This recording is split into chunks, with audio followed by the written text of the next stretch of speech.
पूर्ण नाले तार हो जाते हैं अब मना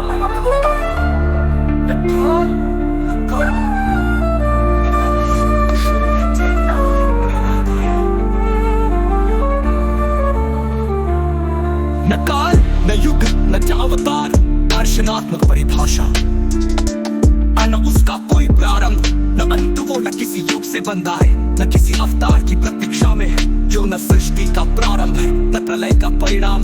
वो सदा स्वयं स्थित शाश्वत सत्ता है, कोई विशेष कालखंड में घटित नहीं होता, जैसे सतयुग त्रेता या कलयुग। ये सब मानसिक मिथ्या कल्पना है, हर क्षण उपलब्ध है परंतु केवल उसी को जो समस्त युगात्मक विभ्रम से मुक्त है।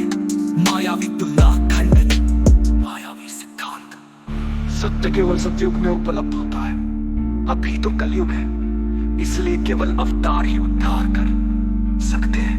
प्रतिनिधि खंडन, सत्य को युगों में बांटना स्वयं अज्ञान का कार्य है। क्या शुद्ध आकाश को युग बांध सकते हैं? क्या सूर्य केवल किसी विशेष युग में ही प्रकाश देता है? अब वो सत्य है जो सदा सर्वत्र एक रस है। अवतारवाद मनुष्य के डर, शोषण और प्रतीक्षा की सांस्कृतिक संकल्पना, आत्मबोध की हत्या, गणितीय तत्व मीमांसा सूत्र। सत्ययुग, त्रेतायुग, द्वापर, कलयुग। अवतारवाद परिभाषा, सत्य है जो मनुष्य के कर्मफल और पुण्य है वो काल युग या अवतार से सीमित नहीं, तो आत्मा स्वरूप को साक्षात देखता है, वही परिपक्व के तत्व जानता है। हाँ, पुण्यम न पापम केवल निर्दोष भाव, दर्शनात्मक परिभाषा। तो सत्य है जो मनुष्य की कर्मफल पाप पुण्य के द्वंद्व से परे है, जहाँ मानव निर्मित नैतिक ढांचे मन को दोष दंड उपलक्ष्य में बांधते हैं, वहाँ जाम सर्वथा निर्दोष भाव का प्रतीक है। वो न तो किसी को दोषी मानता है न किसी को पवित्र। पापी नरक में जाएगा, पुण्यात्मा स्वर्ग पाएगा, हर कर्म का लेखा होगा।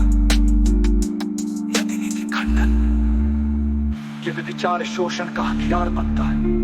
भय आधारित धार्मिक व्यापार, वास्तविकता में पाप पुण्य की अवधारणा मन के प्रक्षिप्त है।